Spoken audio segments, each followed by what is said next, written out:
सभी का स्वागत है आपके अपने YouTube channel MM Malvi competitive classes में। दोस्तों, पिछले 2 वीडियो में हमने मॉडर्न हिस्ट्री की मिस्ट्री को समझा था और 20+ इंपॉर्टेंट क्वेश्चन सॉल्व किए थे। तो आज की इस वीडियो में भी हम क्वेश्चन सॉल्व करेंगे मॉडर्न हिस्ट्री की। तो चलिए इस क्वेश्चन की सीरीज को स्टार्ट करते हैं।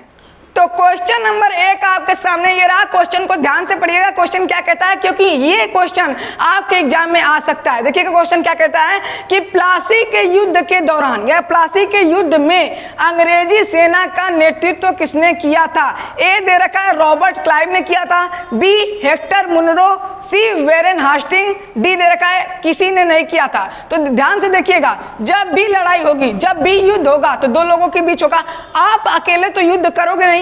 ये बताइए कि युद्ध जब होता है तो 2 लोगों के बीच होता है, एक लोग ए होंगे, एक लोग बी। तो इसी प्रकार जो ये प्लासी का युद्ध हुआ था वो भी 2 लोगों के ही बीच हुआ था। एक थे बंगाल के नवाब और दूसरे थे ब्रिटिश वाले। तो पूछ रहा है कि ब्रिटिश सेना का नेतृत्व किसने किया था। इसमें से कौन सा ऑप्शन करेक्ट हो जाएगा। आपको 5 सेकंड मिलते हैं। तो ध्यान दीजिएगा, इस क्वेश्चन का जो करेक्ट आंसर हो जाएगा ऑप्शन नंबर ए हो जाएगा। ऑप्शन नंबर ए यानी रॉबर्ट क्लाइव। ध्यान से देखिएगा, मैं एक फिगर बनाता हूं, उसको समझते हैं। फिगर बाय फिगर हम लोग समझते हैं कि प्लासी का युद्ध यानी प्लासी का युद्ध कहाँ हुआ था। थोड़ा देखिएगा, यहाँ पे हुआ करता था बंगाल। यहाँ पे क्या हुआ करता था, बंगाल। यहाँ पे हुआ करता था मद्रास। देखिएगा, यहाँ पे नवाब हुआ करते थे। बंगाल में क्या हुआ करते थे, नवाब। यहाँ पे जो बंगाल था यहाँ पे नवाब हुआ करते थे और यहाँ पे मद्रास में अंग्रेजों का ही शासन था। तो यहाँ पे क्या होता है कि बंगाल के नवाब सिराजुद्दौला कोई प्लेस जो अंग्रेजी प्लेस था उसको हड़प लेते हैं। तो यहाँ से एक यहाँ पे युद्ध होता है। किस लिए, उस प्लेस के लिए युद्ध होता है जिसको बैटल ऑफ प्लासी कहा जाता है। प्लासी का युद्ध कब हुआ था, सन 1757 में हुआ था। तो इस बात को आप ध्यान रखिएगा। चलिए मैं ऑप्शन नंबर बी को देखता हूं।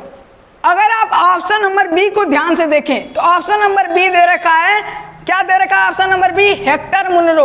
अब देखिए हेक्टर मुनरो से किस प्रकार के क्वेश्चन बनते हैं। देखिएगा, हेक्टर मुनरो इन्होंने बक्सर का युद्ध का नेतृत्व किया था। तो पूछ सकता है कि बक्सर के युद्ध में अंग्रेजी सेना का नेतृत्व किसने किया था। तो कौन हो जाएंगे, हेक्टर मुनरो हो जाएंगे। तो ध्यान रखिएगा, कभी कभी आप कंफ्यूजन में होते हो कि प्लासी का युद्ध मुनरो साहब हैं कि हेक्टर साहब हैं। तो ध्यान रखिएगा, एक ट्रिक मैं बताता हूं। देखिएगा, मून रोने लगा। क्या चंदा मामा जो होते हैं भैया रोने लगे। क्यों रोने लगे, क्योंकि उन्हें बक्से में बंद कर दिया गया था।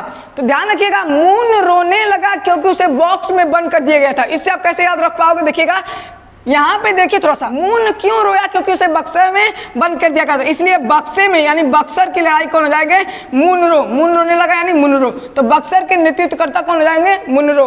और प्लासी के युद्ध के नेतृत्वकर्ता रॉबर्ट क्लाइव। किस सन में बक्सर का युद्ध हुआ था, बक्सर कहाँ पड़ता है। तो ध्यान रखिएगा, बक्सर बिहार में पड़ता है और ये युद्ध हुआ था सन 1764 में। तो इस प्रकार के क्वेश्चन आपको बना के दे सकता है। वेरेन हास्टिंग, अगर तीसरा ऑप्शन देखो तो वेरेन हास्टिंग है, ये प्रथम बंगाल के गवर्नर थे। तो इस प्रकार के क्वेश्चन आपको आपके एग्जाम में देखने को मिल सकते हैं। इसलिए हर एक क्वेश्चन को ध्यान से और डीपली आप पढ़िए।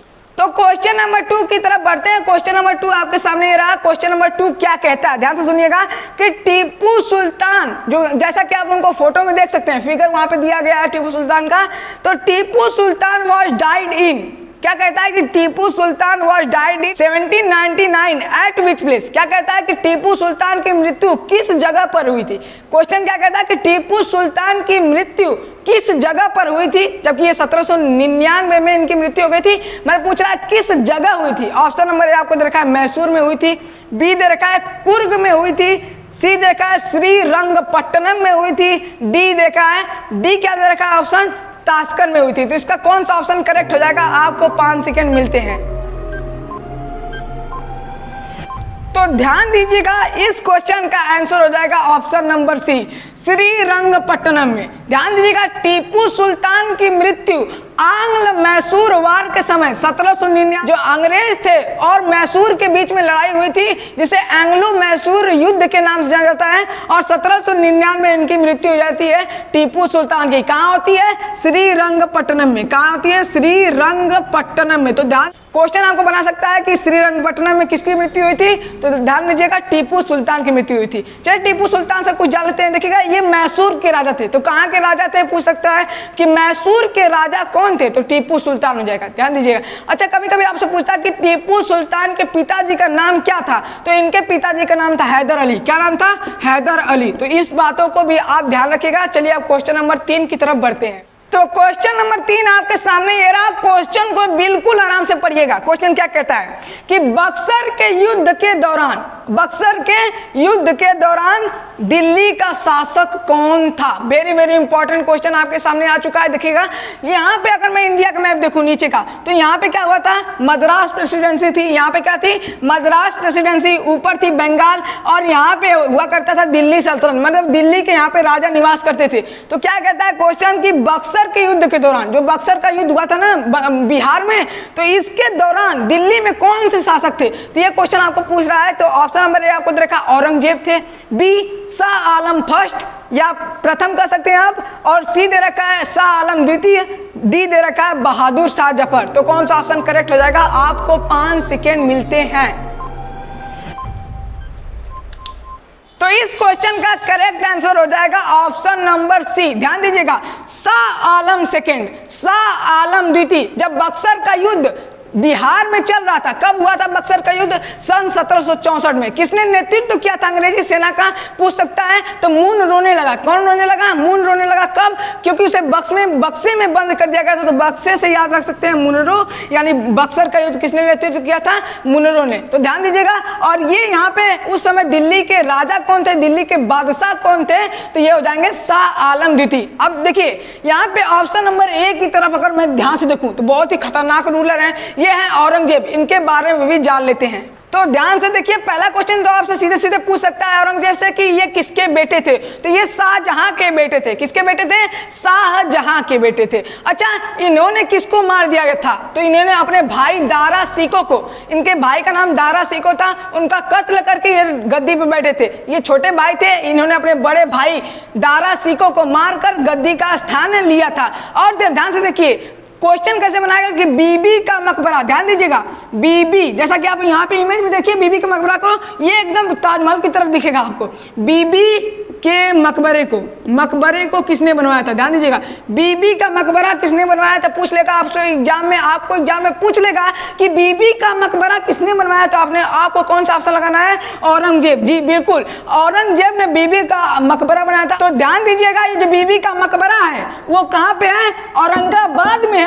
और औरंगाबाद कहाँ पड़ता है? ये पड़ता है महाराष्ट्र में। ध्यान दीजिएगा, महाराष्ट्र। और महाराष्ट्र की राजधानी कौन है? मुंबई। और यहाँ पे जो सीएम है वर्तमान टाइम में कौन है? उद्धव ठाकरे। ये करंट से न्यूज आप ले सकते हैं। अब आगे देखते हैं। अगर मैं यहाँ पे देखूं डी ऑप्शन, देखिए डी ऑप्शन अगर मैं देखता हूँ तो डी ऑप्शन क्या दे रखा है आपको? पहले डी ऑप्शन पे आप नजर डालिए, बहादुर शाह जफर। अच्छा, ये अंतिम मुगल रूलर थे। तो पूछेगा कि मुगल सल्तनत का अंतिम रूलर कौन था? तो कौन थे भैया? बहादुर शाह जफर थे। अच्छा, अंतिम पावरफुल मुगल रूलर कौन था? तो औरंगजेब था। तो इस प्रकार के क्वेश्चन आपको एग्जाम में देखने को मिल सकते हैं। तो इस बातों को भी आप ध्यान में रखिएगा।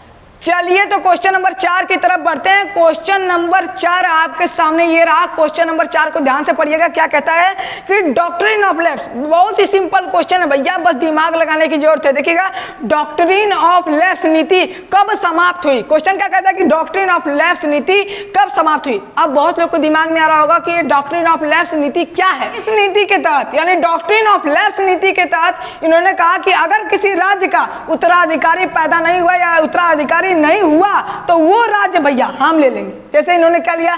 संबलपुर, झांसी। झांसी में क्या था कि इनका कोई बेटा नहीं था, इसलिए इन्होंने क्या किया? झांसी को कब्जे में कर लिया था। तो ध्यान लीजिएगा कि डॉक्ट्रिन ऑफ लैप्स नीति किसने शुरू की थी? पूछेगा कि डॉक्ट्रिन ऑफ लैप्स नीति किसने शुरुआत की थी? तो ध्यान दीजिएगा, डॉक्ट्रिन ऑफ लैप्स नीति किसने शुरुआत की थी? जैसा कि आप यहाँ पे इमेज देखिए, इनका नाम था लॉर्ड डलहौजी। अच्छा, इन्हीं के टाइम पे ट्रेन चली थी। तो पूछ रहा है कि डॉक्ट्रिन ऑफ लैप्स, फिर से क्वेश्चन आपके सामने आ गया है कि डॉक्ट्रिन ऑफ लैप्स नीति कब समाप्त हुई? तो ध्यान दीजिएगा, A option, B, C, D में यहाँ पे मैं लिखता हूँ 1848, 1858, 1853, 1905। तो ध्यान से देखिएगा, 1848 में ये नीति शुरू हुई थी। ध्यान दीजिएगा, 1848 ईस्वी में डॉक्ट्रिन ऑफ लैप्स नीति शुरू हुई थी।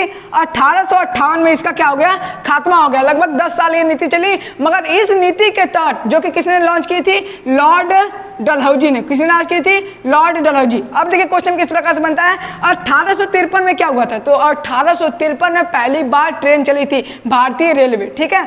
और 1905 में क्या हुआ था? बंगाल का विभाजन हुआ था। तो इस प्रकार से क्वेश्चन आपको एग्जाम में देखने को मिल सकते हैं। एक बार मैं फिर से कहता हूं, इस पूरी क्वेश्चन सीरीज का सबसे इंपॉर्टेंट प्रश्न क्वेश्चन नंबर 5 आपके सामने ये रहा। क्वेश्चन नंबर 5 क्या कहता है कि भारत में, ध्यान दीजिएगा, भारत में सर्वप्रथम जनगणना किस अंग्रेज के शासन काल में हुई? बहुत ही इंपॉर्टेंट प्रश्न है, एग्जाम में पूछा जा सकता है कि किस अंग्रेज के शासन काल में भारत की प्रथम जनगणना हुई। ऑप्शन नंबर ए आपको दे रखा है Lord Dufferin, B Lord Dalhousie, C Lord Canning, D Lord Mayo. तो इनमें से कौन सा ऑप्शन करेक्ट हो जाएगा आप हमें कमेंट करके बताइएगा, ताकि मैं जान सकूं आपके विचारों को कि किस प्रकार के आप विचार रखते हो। तो इसमें से कौन सा ऑप्शन करेक्ट हो जाएगा? आपको 5 सेकंड मिलते हैं।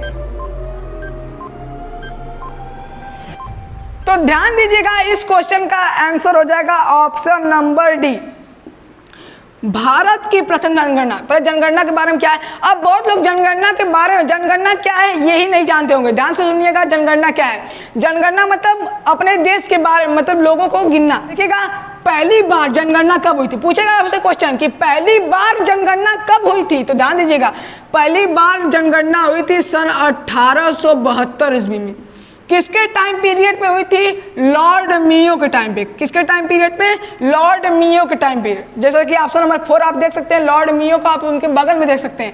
लॉर्ड मियो देखने में कैसे हैं देख सकते हैं आप। उन्हीं के टाइम पीरियड में 1872 ईस्वी में भारत की क्या हुई? पहली जनगणना हुई। अच्छा, ये पूर्ण जनगणना नहीं थी, ये पूर्ण जनगणना नहीं थी। पूर्ण जनगणना सन 1881 में हुई। उसके बाद ये लगातार 10-10 वर्षों की उपरांत पे ये क्या होता है? जनगणना होता रहता है। तो आपको करंट में किस प्रकार न्यूज बना के देगा, करंट में किस प्रकार के क्वेश्चन आ सकते हैं कि ये जो 2021 चल रहा है उसमें कौन सी जनगणना होने वाली है, यानी ये चौथी नंबर पे ये कौन सी जनगणना है, मतलब किस नंबर पे ये जनगणना होने वाली है। तो ध्यान दीजिएगा, 2021 में जो जनगणना है वो 16वीं जनगणना होगी। 2011 तक 15 जनगणना हो चुकी है, और ये जो 21 में होगा, इस साल जो जनगणना होगा वो कौन सी जनगणना होगी? 16वीं जनगणना होगी। तो इस प्रकार के क्वेश्चन आपको एग्जाम में देखने को मिल सकते हैं करंट से। ध्यान दीजिएगा कि भारत में ये जो 2021 में कौन सी जनगणना होने वाली है? ध्यान दीजिएगा, 16वीं जनगणना है। तो इस प्रकार के क्वेश्चन आपको एग्जाम में देखने को मिल सकते हैं। तो आज के लिए बस इतना ही। अगर ये वीडियो आपको पसंद आई तो लाइक कीजिएगा, अगर वीडियो पसंद नहीं आई तो डिसलाइक करिएगा, ताकि मैं अपने गलतियों को जान सकूं। अगर आप चैनल पे नए हैं तो चैनल को प्लीज सब्सक्राइब कर लीजिएगा, ताकि आपको ये जो लेटेस्ट न्यूज है वो आपको मिल सके। तो आज की वीडियो में बस इतना ही। वीडियो देखने के लिए धन्यवाद। जय हिंद, जय भारत।